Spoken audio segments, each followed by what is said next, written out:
सावन मास भगवान शिव को समर्पित है। सावन के मंगलवार को मंगला गौरी यानी माता पार्वती की पूजा की जाती है। मान्यताओं के अनुसार इस दिन व्रत रखने से मनोकामना जल्द पूरी हो जाती है। सुहागन महिलाएं अगर इस व्रत को रखती हैं, तो उन्हें अखंड सौभाग्यवती होने का वरदान प्राप्त होता है। कहा जाता है कि सावन मास में मंगला गौरी व्रत रखने से व्यक्ति पर मंगल दोष दूर होता है और मां मंगला गौरी का आशीर्वाद प्राप्त होता है। मां मंगला गौरी व्रत की प्रचलित कथा के अनुसार किसी गांव में धर्मपाल नाम का एक साहूकार अपनी पत्नी यशोदा के साथ रहता था। साहूकार के पास भगवान का दिया सब कुछ था। सभी प्रकार के सुख ऐश्वर्य उनके पास थे, पर कमी थी तो एक संतान की। यशोदा विवाह के कई सालों पश्चात भी निसंतान थी। एक दिन साहूकार के घर एक पहुंचे हुए साधु महात्मा आए। साहूकार ने उनका खूब आदर सत्कार किया और साधु महाराज को अपने निसंतान होने की सारी बात कही। बेटी यशोदा, तुम आने वाले सावन के पहले मंगलवार से मां मंगला गौरी के व्रत की स्थापना करो और सावन माह में जितने भी मां मंगला गौरी के व्रत पड़े उन्हें करो। ऐसा करने से तुम्हें जल्दी ही संतान प्राप्ति होगी। साधु बाबा, आप मुझे मां मंगला गौरी के व्रत का विधान कहिए। मैं पूरी श्रद्धा भावना से यह व्रत अवश्य करूंगी। साधु बाबा यशोदा को मां मंगला गौरी के व्रत की संपूर्ण पूजन विधि बताकर अपना आशीर्वाद देकर वहां से चले गए। यशोदा ने सावन माह के पहले मंगलवार से ही माता पार्वती का पूजन और व्रत करना शुरू कर दिया। सावन मास में आए मां मंगला गौरी के व्रत यशोदा ने पूरे विधि विधान से संपूर्ण किए और उद्यापन किए। यशोदा की भक्ति भाव से मां पार्वती प्रसन्न हुई। एक रात जब साहूकार गहरी निद्रा में सो रहा था, तो उसे एक आवाज सुनाई दी। धर्मपाल, कल प्रातः तुम एक ऐसे आम के वृक्ष की तलाश में जाना जिसके नीचे गणेश की मूर्ति स्थापित हो, और उस आम के वृक्ष का फल तोड़कर अपनी पत्नी को खाने के लिए देना, तो तुम्हें अवश्य ही पुत्र रत्न की प्राप्ति होगी। उस आवाज को सुनकर साहूकार धर्मपाल की आंख खुल गई। अगले दिन सुबह सुबह ही धर्मपाल उस आम के वृक्ष की तलाश में निकल पड़ा। काफी दूर चलने के पश्चात साहूकार धर्मपाल को वह आम का वृक्ष मिल जाता है जिसके नीचे गणेश जी की मूर्ति स्थापित थी। धर्मपाल ने आव देखा न ताव वो पेड़ पर पत्थर बरसाने लगा ताकि वृक्ष से आम टूटकर नीचे गिर जाए और वो आम को जल्दी से ले जाए। इसी जल्दबाजी में आम तो टूट गया, पर एक पत्थर भगवान गणेश की मूर्ति को लग गया, जिससे भगवान गणेश प्रकट हुए और क्रोधित होकर उन्होंने साहूकार को श्राप दे दिया। हे स्वार्थी मनुष्य, तूने अपने स्वार्थ के कारण मुझे चोट पहुंचाई है, अतः तुझे भी ऐसे ही चोट लगेगी। मां पार्वती के आशीर्वाद से तुझे पुत्र रत्न की प्राप्ति तो होगी, परंतु तुम्हारा वो पुत्र 21 वर्ष की आयु तक ही जीवित रहेगा, फिर सांप के डसने से उसकी मृत्यु हो जाएगी। इतना कहते ही गणेश जी अंतर्ध्यान हो गए। गणेश जी की बात सुनकर साहूकार धर्मपाल घबरा गया और वह चिंता में घर आया, परंतु उसने यह बात अपनी पत्नी से नहीं कही। उसने यशोदा को वह आम खाने के लिए दे दिया। कुछ समय पश्चात धर्मपाल और यशोदा के घर एक बहुत ही सुंदर बालक का जन्म हुआ। साहूकार और उसकी पत्नी ने अपने बेटे का नाम अजय रखा। अजय धीरे धीरे बड़ा होने लगा और देखते ही देखते अजय 20 वर्ष का हो गया। पर धर्मपाल को गणेश जी का दिया हुआ वह श्राप अभी भी याद था। वह अजय को लेकर हमेशा चिंता में रहता था। क्या बात है जी, मैं कुछ दिनों से देख रही हूँ आप बहुत चिंता में रहते हो। मैं आपकी धर्म पत्नी हूँ, आप मुझसे अपनी चिंता कहो। आखिर क्या बात है जिसके कारण आपके चेहरे पर ये चिंता की रेखाएं साफ दिखाई देती हैं? यशोदा, मैं तुम्हें ये बात बहुत पहले ही बताना चाहता था, पर मेरे साथ साथ तुम भी चिंता में आ जाओ, मैं ये नहीं चाहता था। और हम दोनों को चिंता में देखकर हमारा बेटा अजय भी परेशान हो जाए, ये मुझसे देखा नहीं जाएगा। मेरा तो मन घबरा रहा है, आप मुझे पूरी बात कहो, मुझसे कुछ भी मत छुपाओ। यशोदा के जोर देने पर धर्मपाल उसे सारी बात बता देता है। सुनिए, अखंड सौभाग्य देने वाली माँ मंगला गौरी के आशीर्वाद से ही हमें हमारा पुत्र प्राप्त हुआ है। तो क्यों ना हम अपने पुत्र के लिए एक ऐसी ही वधू ढूंढे जो माँ मंगला गौरी की भक्त हो। फिर तो हमारे पुत्र पर कोई संकट आ ही नहीं सकता, क्योंकि हमारी बहू को माँ मंगला गौरी से अखंड सौभाग्यवती का आशीर्वाद जो प्राप्त होगा। हाँ, तुम ठीक कह रही हो यशोदा। मैं आज ही ऐसी लड़की की तलाश करता हूँ जो माँ मंगला गौरी की भक्त हो और उनके व्रत और पूजन पूर्ण विधि विधान से करती हो। साहूकार धर्मपाल ने उसी दिन से ऐसी लड़की की तलाश शुरू कर दी। एक दिन, पंडित जी, सावन का पहला मंगलवार कब पड़ रहा है? मुझे इस बार भी माँ मंगला गौरी के व्रत करने हैं। बेटी, अगले मंगलवार से ही माँ मंगला गौरी व्रत प्रारंभ है। मैं जानता हूँ उमा बेटिया, तुम कई वर्षों से माँ मंगला गौरी व्रत रखती आ रही हो। देखना, इस बार माँ मंगला गौरी तुम पर अवश्य प्रसन्न होंगी और तुम्हें बहुत ही अच्छे वर की प्राप्ति होगी। बस पंडित जी, मेरी तो यही आखिरी इच्छा है कि मेरी बेटी को एक सुयोग्य वर की प्राप्ति हो। माँ मंगला गौरी के आशीर्वाद से इस साल मेरी बेटी का ब्याह हो जाए। तभी साहूकार धर्मपाल उनके पास आता है। अरे धर्मपाल जी, आप? बस इधर से गुजर रहा था तो आप सबकी बातें सुनी। अब मुझे अपने बेटे के लिए उमा बिटिया जैसी ही लड़की की तलाश है।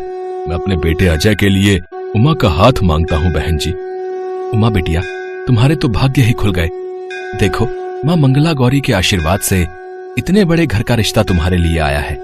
मैं इन्हें बहुत वर्षों से जानता हूँ। साहूकार धर्मपाल जी और इनकी पत्नी बहुत ही नेक स्वभाव के हैं और इनका बेटा अजय भी बहुत ही अच्छा लड़का है।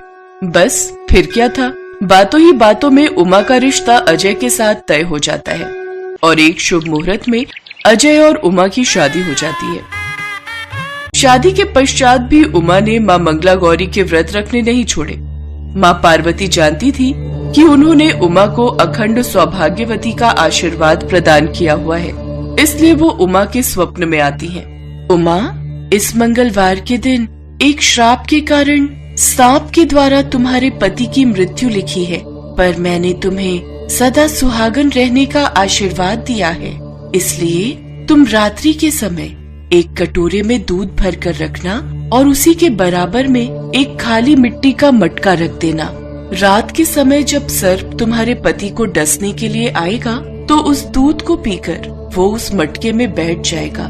उसके पश्चात तुम उस मटके को एक कपड़े से बांधकर जंगल में छोड़ देना। तुम्हारे पति के ऊपर से मृत्यु संकट टल जाएगा। इतना कहते ही माँ पार्वती अंतर्ध्यान हो गई। उमा सपने से उठी। उसने इस बारे में किसी से भी नहीं कहा और मंगलवार के दिन रात्रि के समय जब अजय सो रहा था तब उमा ने वैसा ही किया जैसा स्वप्न में माँ पार्वती ने कहा था। सांप जब आया तो उसने दूध पिया और मटके में बैठ गया। उमा ने मटके के मुंह में एक कपड़ा बांधकर जंगल में छोड़ दिया और खुशी खुशी घर आ गई। उसने माँ मंगला गौरी को धन्यवाद किया और घर में सबको ये बात बताई। अपनी बहू की बात सुनकर साहूकार धर्मपाल और उसकी पत्नी यशोदा बहुत प्रसन्न होते हैं और सब मिलकर माँ मंगला गौरी को धन्यवाद कहते हैं।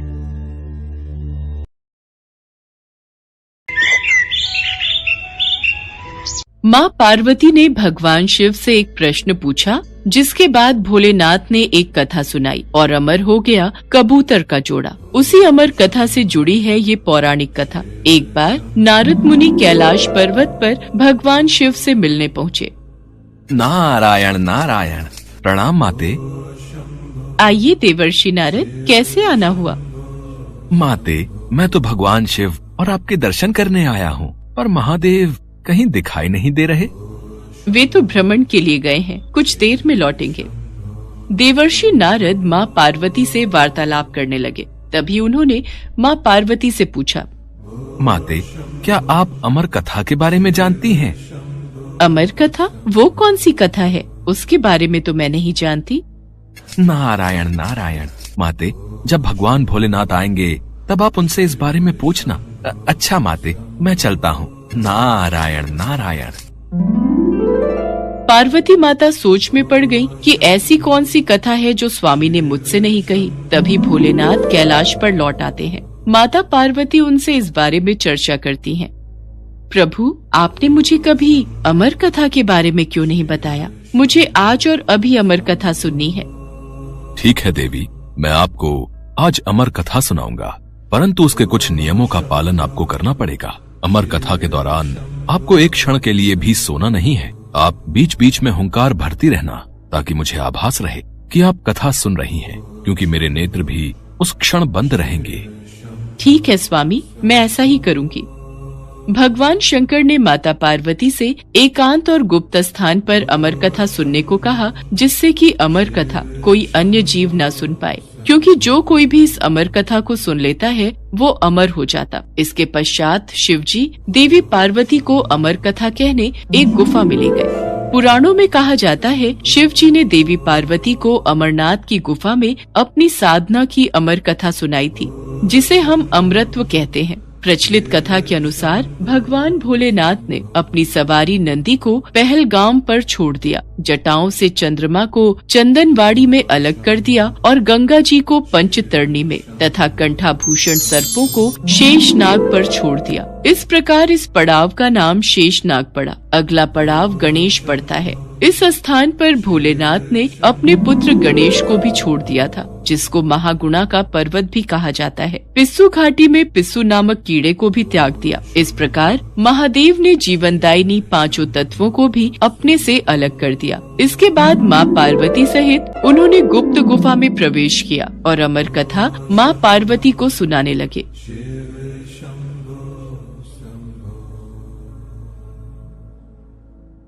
पर कथा सुनते सुनते देवी पार्वती को नींद आ गई और वो सो गईं, जिसका शिवजी को पता नहीं चला। भगवान शिव अमर होने की कथा सुनाते रहे। उस समय 2 सफेद कबूतर शिवजी से कथा सुन रहे थे और बीच बीच में गूं गूं की आवाज निकाल रहे थे। शिवजी को लगा कि माता पार्वती कथा सुन रही हैं और बीच बीच में हुंकार भर रही हैं। इस तरह दोनों कबूतरों ने अमर होने की पूरी कथा सुन ली थी।